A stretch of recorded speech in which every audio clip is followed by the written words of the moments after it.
할렐루야. 오늘 예레미야애가 말씀을 오늘부터 보게 되었습니다. 예레미야서가 끝나고 뒤에 연결되어 있는 이 예레미야애가에 대한 개괄적인 부분들을 잠깐 말씀 나누도록 하겠습니다. 자, 먼저 저자는 예레미야라고 대부분의 학자들이 이야기를 하고 있고요. 기록된 장소는 아마 예레미야가 포로로 끌려간 애굽에서 마지막으로 썼던 그런 시라고 볼 수가 있습니다. 그리고 핵심 내용은 분노, 하나님의 분노, 그리고 슬픔을 당한 이스라엘 사람들의 비탄, 이렇게 표현을 합니다.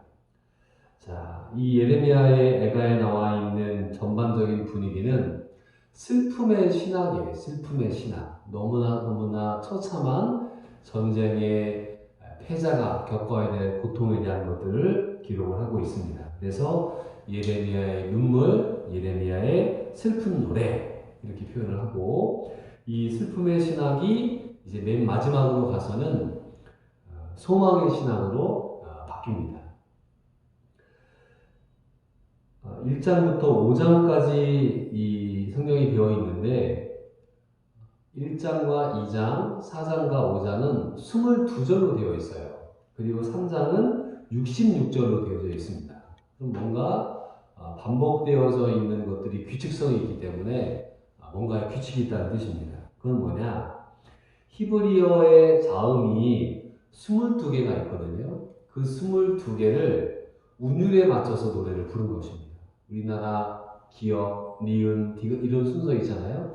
그런 순서에 따라서 히브리어의 알렙, 베트, 기메 쭉 히브리어가 철자가 나오는데 그거에 맞춰서 22개 그리고 3장은 이 22개를 3번 반복했습니다. 그래서 66절로 되어 있는 그런 시다라고 보시면 됩니다. 자, 이 예루살렘이라는 도시는 너무나 특별한 도시죠.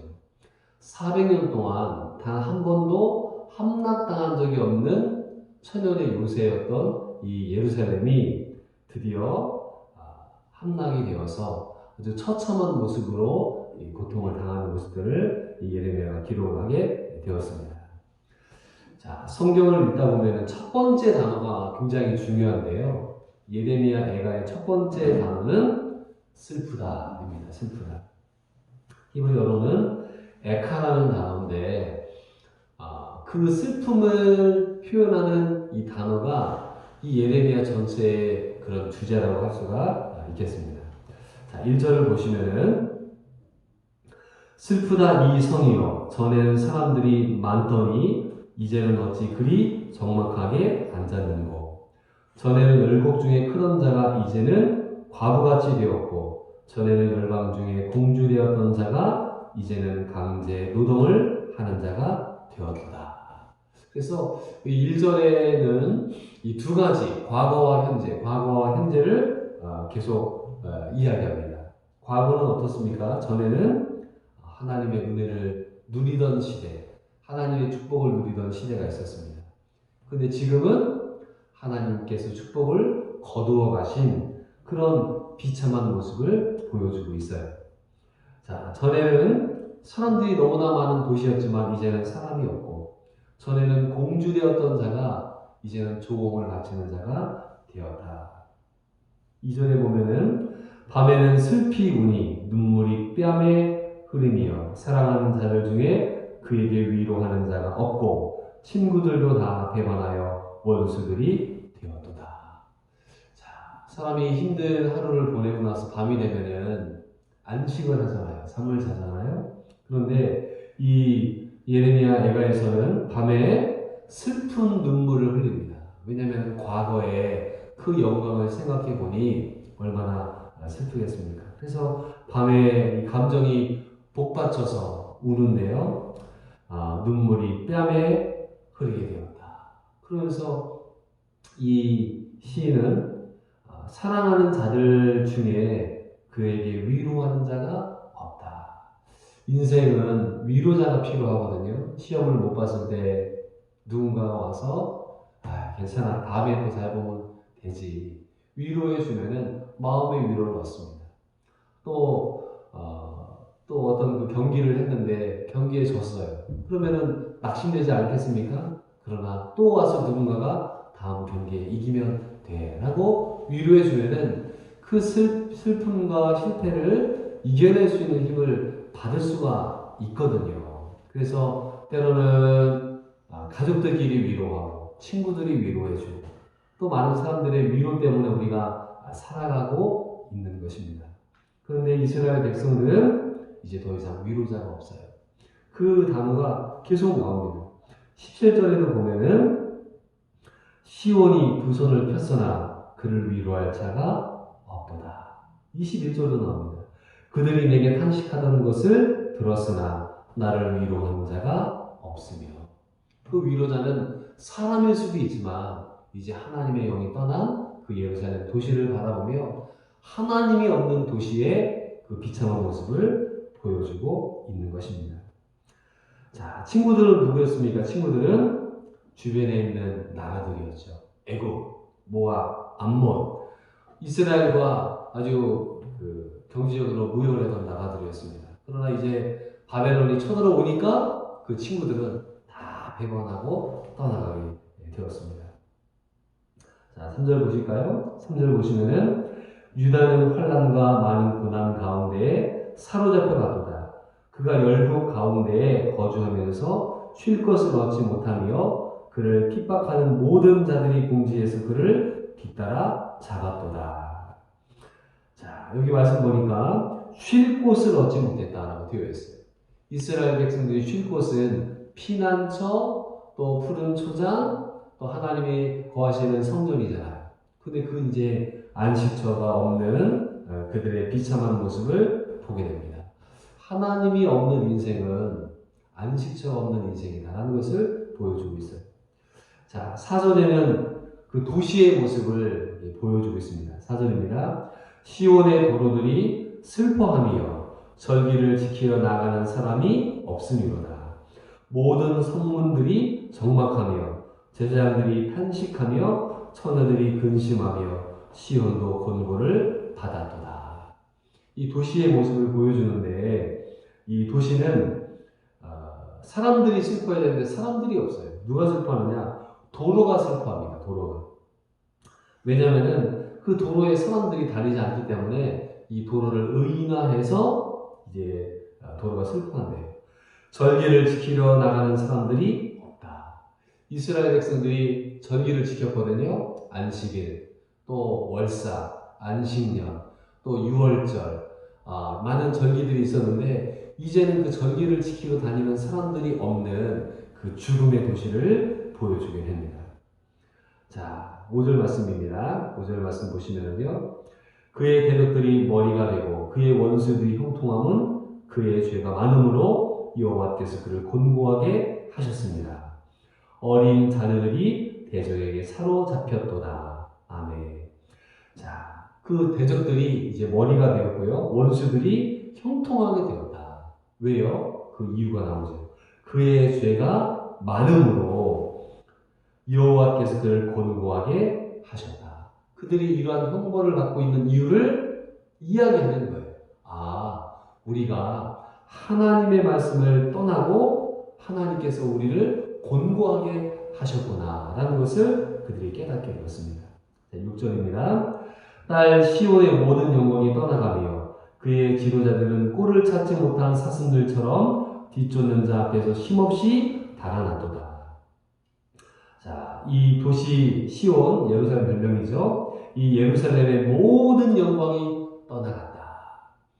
각 도시마다 그 도시를 상징하는 랜드마크가 있고 그 도시에 자랑거리가 있습니다. 이 이스라엘의 자랑거리는 예루살렘이고 예루살렘의 성벽, 또 솔로몬이 세운 성전이 있었죠. 근데 그것이 다 파괴되고 불타버렸습니다. 그 영광이 떠난 것이에요. 자, 그들의 지도자들은 어떻습니까? 그들의 지도자들은 도망가기 바빴습니다. 성벽이 무너지자 시드기야가 도망가다가 잡히거든요. 잡혀서 끌려와서 비참하게 죽지 않았습니까? 우리가 좋은 지도자들을 뽑지 않으면 안 되는 이유가 여기에 있습니다. 그런데 그 지도자는 누가 뽑느냐? 국민들의 수준을 뛰어넘을 수가 없다는 것이에요. 그러니까 좋은 지도자를 뽑을 수 있다는 것은 좋은 국민들을 만들어내는 방법밖에 없는 것입니다. 자, 7절 말씀 보겠습니다. 7절 보시면은 예루살렘이 환난과 유리하는 고통을 당하는 날에 옛날의 모든 즐거움을 기억하였으며 그의 백성이 대적의 손에 넘어졌으나 그를 돕는 자가 없었고 대적들은 그의 멸망을 비웃는도다. 아멘. 자, 여기 보니까 돕는 자가 없었다. 그러니까 이 폐허가 된 예루살렘은 위로자가 없고 돕는 자가 없는 거예요. 그리고 주변의 대적들은 비웃습니다. 자, 8절입니다. 8절 보면은 예루살렘이 크게 범죄함으로 조석거리가 되었으니 전에 그의 영광을 돌리던 모든 사람이 그의 벌거벗음을 보고 업신여기며 그는 탄식하며 물러가는도다. 예루살렘이 크게 범죄했다. 무슨 범죄를 했습니까? 이 사람들이 하나님에 대한 말씀에 불순종, 또 하나님보다 믿었던 것들은 천연의 요새였어요. 예루살렘 성벽 자체가 이제 너무나 견고했고 높은 곳에 있었고 도저히 쳐들어서 함락할 수 없는 그 예루살렘을 가지고 있었기 때문에 그들이 교만했습니다. 하나님보다 예루살렘의 성벽 자체를 더 의지했고요. 또 그들에게 잘못된 믿음을 가지고 있었어요. 어떤 믿음이냐? 이곳에는 하나님의 성전이 있어. 하나님이 어떤 분이셔? 온 우주를 만드신 분이잖아. 그러니까 하나님의 성전이 있는 이 도시는 절대 멸망하지 않아. 라는 믿음을 갖고 있었어요. 그런데 하나님 말씀에 순종하지는 않는 거예요. 하나님 말씀에 순종하지는 않고 말씀을 귀 기울이지는 않으면서 하나님의 성전을 부적처럼 믿고 있는 미신을 갖고 있는 거예요. 또 다윗 언약을 가지고 있었습니다. 다윗 언약이란 무엇이냐? 하나님께서 다윗의 왕조를 영원히 멸망시키지 않겠다고 약속을 했거든요. 그러니까 이 사람들은 그래, 우리의 조상 다윗과 하나님이 맺으신 언약이 있어. 그 언약이 있다면은 우리는 멸망하지 않아. 과거에 애굽의 시삭이 쳐들어왔거든요. 예루살렘을 함락 못했어요. 아수르가 쳐들어왔거든요. 그러나 하나님이 18만 5천 명을 천사를 보내셔서 다 죽이셨습니다. 그러니까 이 예루살렘이 교만과 잘못된 믿음을 가지고 있었기 때문에 하나님 말씀에 순종하지 않게 되었습니다. 결국에 그들은 이제 철저한 전쟁의 폐허로 고통을 받게 되는 것이죠. 자, 9절 보겠습니다. 9절을 보시면은 그의 더러운 것이 그의 옷깃에 묻어 있으나 그의 나중을 생각하지 아니하며 그러므로 놀랍도록 낮아져도 그를 위로할 자 없도다. 여호와의 원수가 스스로 큰 채하오니 나의 환난을 감찰하소서. 자, 예루살렘이라는 도시 자체를 공주로 비유하고 있잖아요. 옷에 더러운 것이 묻었습니다. 그런데 이제는 그 더러운 것들을 돌아볼 여력이 없는 그런 모습을 갖게 됩니다. 그러면서 처음으로 기도가 나와요. 그 기도가 무엇입니까? 여호와의 원수가 스스로 큰 채하오니 나의 환난을 감찰하여 주십시오. 나의 어려움을 하나님 들어주십시오. 라고 기도를 드립니다. 자, 또 이 예루살렘의 이 처참한 모습을 보여주는데요. 10절 말씀입니다. 대적이 손을 펴서 그의 모든 보물들을 빼앗았나이다. 주께서 이미 이방인들을 막아 주의 성에 들어오지 못하도록 명령하신 그 성소에 그들이 들어간 것을 예루살렘이 보았나이다. 이 예루살렘에 있는 성전 안에는 이방인들은 못 들어가게 돼 있어요. 들어가면 죽습니다. 그런데 이제 전쟁에 패자가 됐으니까 이방인들이 거기 들어가서 하나님의 성전을 불태우고 금을 빼내는 그런 처참한 일들이 이루어지게 되었다. 그래서 보물을 가져왔어요. 자, 11절입니다. 그 모든 백성이 생명을 이루려고 보물로 먹을 것을 바꾸었더니 지금도 탄식함의 양식을 구하나이다. 나는 비쳐나오니 여호와여 나를 돌보시옵소서. 이제 먹을 게 떨어졌잖아요. 예루살렘 성을 16개월 동안, 18개월 동안 이렇게 지금 포위를 했단 말입니다. 그러니까 이제 점점점 먹을 게 없어지는 그런 고통이 되니까 금이 무슨 소용이 있겠냐고요. 먹을 게 없는데. 그래서 이 보물을 팔았지만은 먹을 것이 없는 그 비참한 모습을 보여주고 있는 것입니다. 자, 14절 말씀 한번 보실까요? 14절이요. 자, 14절 보시면요. 내 죄악의 멍에를 그의 손으로 묶고 얽어 내 목에 올리사 내 힘을 피곤하게 하셨으며 내가 감당할 수 없는 자의 손에 주께서 나를 넘기셨도다. 하나님께서 이스라엘 백성을 적들에게 넘기셨다. 하나님께서 이제 더 이상 보호하시지 않는다는 말씀이에요. 자, 15절 말씀 제가 읽겠습니다. 이로 말미암아 내가 운이 내 눈에 눈물이 물같이 흘러내리며 나를 위로하여 내 생명을 회복시켜줄 자가 멀리 떠났음이로다. 원수들이 이김에 내 자녀들이 외롭도다. 자, 15절에는요 술틀이 나오는데요. 그 술틀에 하나님께서 이스라엘 백성을 이제 밟으셨다고 표현을 합니다. 예, 15절에 보니까 처녀딸 유다를 내 주께서 술틀에 밟으셨다. 포도를 따고 포도 틀에다가 포도를 집어넣고 밟으면은 포도주가 나오잖아요. 근데 하나님께서 이스라엘 백성을 술틀에 집어넣으시고 밟으셨대요. 피가 예루살렘에 난자하는 것이죠. 자, 그러면서 그 가정에는 이제 죽음의 기운이 들어오게 됩니다. 자, 20절인데요. 여호와여 보시옵소서 내가 환난을 당하여 나의 애를 다 태우고 나의 마음이 상하오니 나의 반역이 심히 크미니이다. 밖에서는 칼이 내 아들을 빼앗아가고 집 안에는 죽음 같은 것들이 있나이다. 그래서 도시가 죽음의 도시가 된 거예요. 밖에 나간 아들들은 칼에 맞아 죽고 또 안에 있는 가족들 역시도 죽음의 그 그림자가 떠나가지 않는 모습을 보게 됩니다. 그래서 이 예레미야는 몸도 지치지만 마음도 지쳐있는 모습을 표현합니다. 마지막 22절이네요. 그들의 모든 악을 주 앞에 가지고 오게 하시고 나의 모든 죄악들로 말미암아 내게 행하신 것 같이 그들에게 행하시옵소서. 나의 탄식이 많고 나의 마음이 병들었나이다. 자, 몸이 병든 것도 참 힘든 일이지만은 마음이 병든 일은 더더욱 힘든 일입니다.